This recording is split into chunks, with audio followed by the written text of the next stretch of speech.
Hello, this is Todd Luck, and this is a review of She-Ra and the Princesses of Power Season 5 on Netflix. This is the final season that wraps up the DreamWorks series, which was a revival of the cartoon from the 1980s. And the old cartoon was fantastic. It was a classic, but obviously it was a product of its time. And, it had single episode stories that were very simple, written towards children. And it had very limited animation, and the action was very watered down. And the new series, just like Masters of the Universe, the 2002 series, and the Thundercat series from a few years ago, and the DreamWorks Voltron, takes that old cartoon and makes it into a new modern series with serialized storytelling, deeper characters, more emotional story arcs, and of course, great modern animation with fantastic fight scenes. And I gotta say, out of those revival series I just named, I like She-Ra the best. Unlike Thundercats and the 2002 Masters of the Universe, it actually got to tell a complete story. It set up an epic story arc, and it actually got to give us that payoff at the end, unlike those two series that were unfortunately prematurely canceled. And as far as Voltron goes, DreamWorks Voltron was a fantastic series, but I just felt like this new She-Ra cartoon just had such a better grasp on the source material. It's just wonderful. I recommend all of those series I just named. They're all fantastic, but again, I think She-Ra actually set the bar high on this one, and I think to me, it's the best revival I've seen of an 80s cartoon. And I just really, really recommend it if you're into fantasy action. I think this is a fantastic series. And so that is my non-spoiler thoughts. And so please stop this video if you haven't watched the season. If you are a fan of She-Ra or Masters of the Universe, please don't stop this video and go watch that final season and then get back on the internet. Don't let anything spoil this season for you. You should experience this for yourself. But anyway, now I'm hoping you've watched it, and I'm going to go into the spoiler version of this review. So get ready for spoilers. Okay, first of all, let's just say what this season is not. So what we did not get is the grand bureaucracy of evil. We did not get the traditional evil horde with Leech and Modulok and all those old guys. Would I have loved to have seen that? Yes. But I felt like what they gave us was just as good and just as interesting.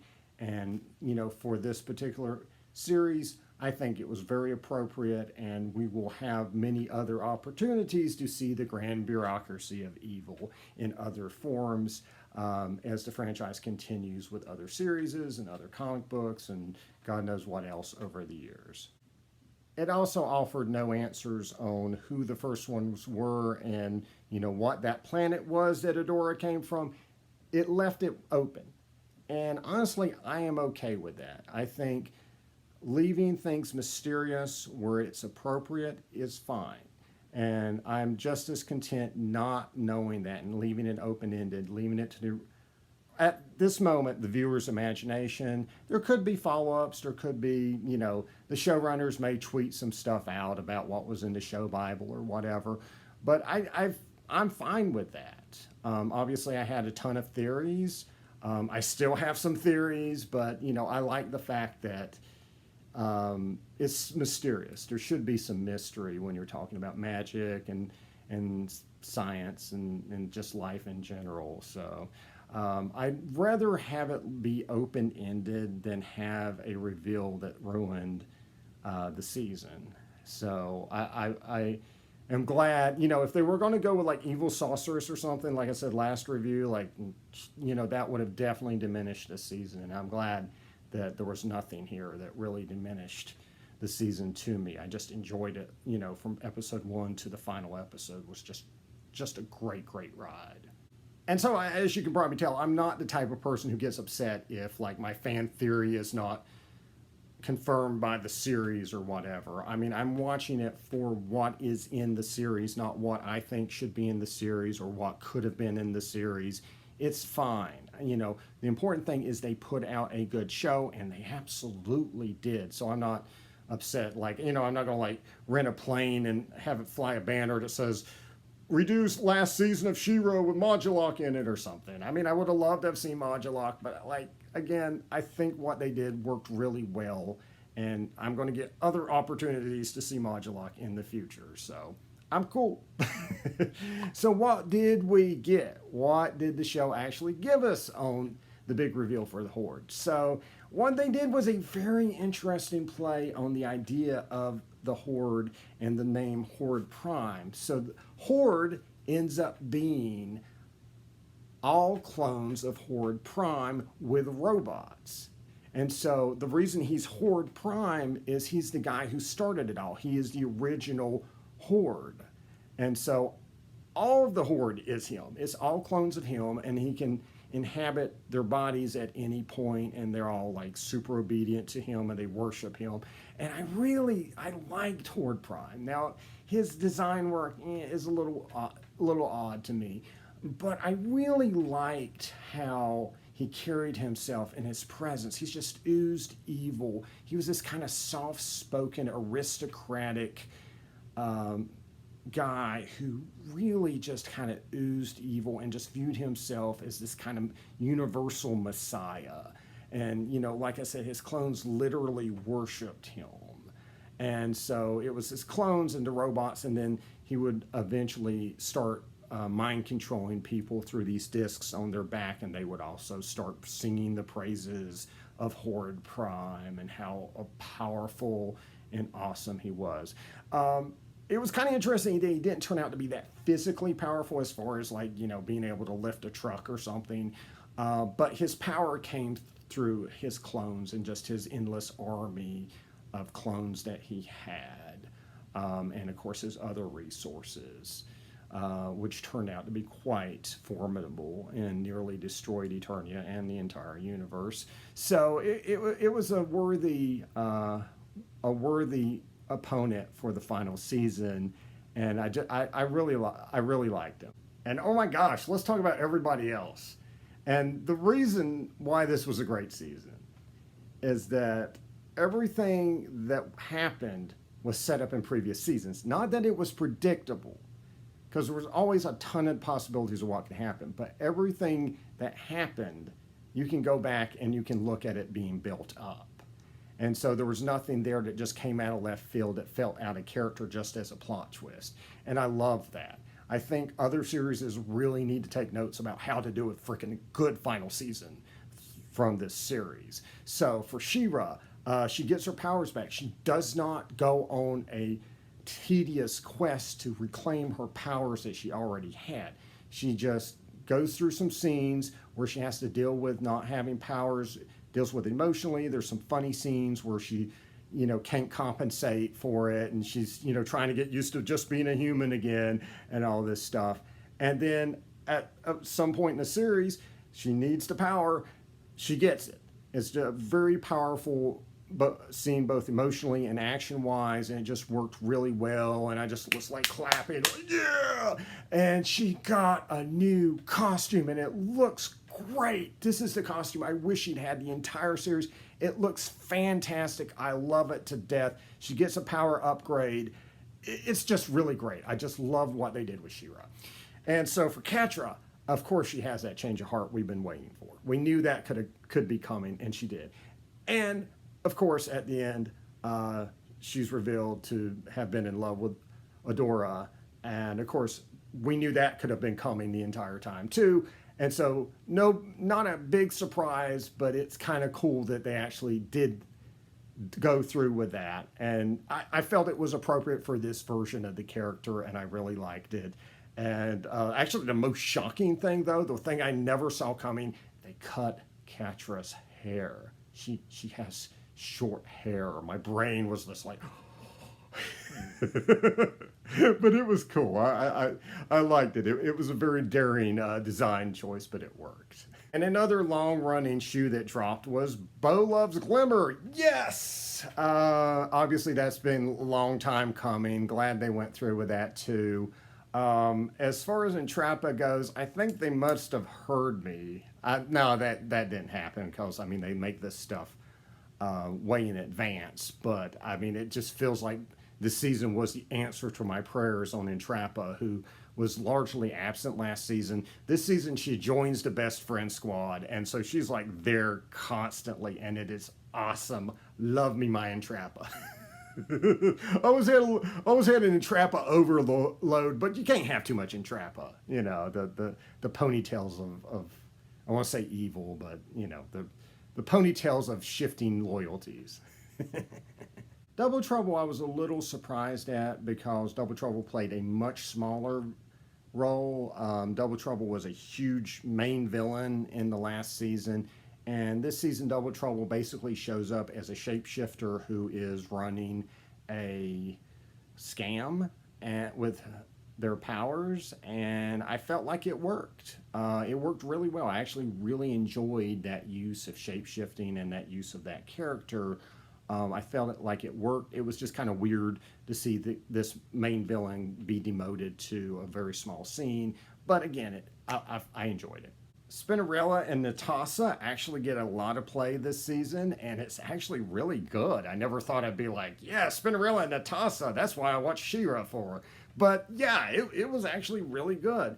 And the princesses were all just excellent this season. I mean, they really developed them and you know, kind of focused in on them in really poignant ways. And you know, it made the mind control, which could have been so tedious, really work because of those emotional connections between the characters, you know, having to fight your friend. I mean, you really felt it. I mean, most of the time, mind control is just so boring, but this really, really worked. And honestly, the power, you know, the powers they used this season were just so badass. They were just so taken to the next level. It was just really great. And there was just so many great climactic fights, which you should absolutely have in a final season. And it just delivered again and again and again. So if there was a weak point in the season, and it's a very, very minor one, it would be the new characters they introduced in the season. So they established the Star Sisters as kind of an inside gag, kind of a cameo in the background in a previous season. And so essentially they either ignore it or just have a bunch of characters called the Star Siblings that are just coincidental from another planet. They were okay. I mean, it's nothing, you know, great or terrible either way. It's just kind of there. I mean, the Star Sisters are a very minor part of She-Ra. I mean, they were essentially unreleased series of figures, and then they had a very small role in the animated series. They appeared like one episode. And then there was Peekaboo. Peekaboo, they decided to make Prince Peekaboo, and so that's a completely different character who we really actually don't get to see because it was actually Double Trouble in Disguise. Peekaboo is well designed. I like Prince Peekaboo. I do lament the loss of the real Peekaboo though, because I really did like her design. She had a very minor role in the cartoon. She really had one episode that focused on her. But I really, really loved her motif and the idea of this. She was basically a woman with a peacock tail, and so she would spread her peacock feathers, and she would be able to see things that were far away. She could see other dimensions, and you know, things that were happening with the Horde and all this stuff. So I really like that idea. Just the idea of a woman who's a peacock is just kind of cool. It was unique. I lament that they couldn't do it, but you know, just like Flutterina, you know, certain characters just didn't fit in there, and I'm fine. You know, what they did decide to do was fantastic. Did we get all the princesses? No, but that's fine. So overall, this was a fantastic finale to a fantastic season, and I just want to thank everybody involved. I wish it had been promoted more. I wish instead of just a few dolls at Target, I wish there had been a whole toy line. I wish there had been action figures I could have bought off the store shelves. I wish there had been a lot more letting people know that this series existed. If you looked at what was on the shelf for Voltron compared to this, it's just like, hey, what happened? I mean, this is a big deal. This is She-Ra. This is, this was the female superhero for a generation of young girls in the 80s. And, for guys like me who watched it, to see He-Man. And it's so cool to have a series that's so good. I'm okay with He-Man not appearing. I'm okay with, the actual real Horde that I'm used to from the Masters franchise not even appearing. It's just so good. I'm engaged by princesses, and I never thought I would say that. So it's amazing, the work that's been done on this series. One thing that did surprise me when I searched Amazon for the series was that there are graphic novels by Scholastic of all of all the publishers. But yeah, these are actual comic book graphic novels. They are beautifully done, original stories, and I might pick one up or pick some up, just because I enjoyed the series so much. And I've never actually seen a actual She-Ra comic, with the word She-Ra as the title. I mean, she's appeared in occasionally in like some He-Man stuff, but never her own title. So that's really cool.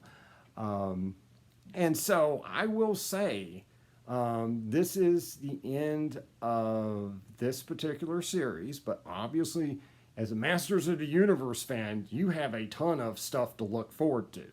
There is still a live-action movie coming, allegedly. It's still supposed to happen.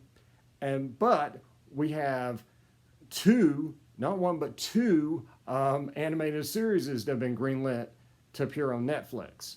And Kevin Smith will be doing one that's going to pick up on the old Filmation cartoon.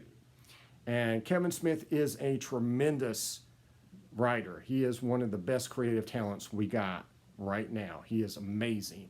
But I will say this, the gauntlet has been thrown by She-Ra and the Princesses of Power.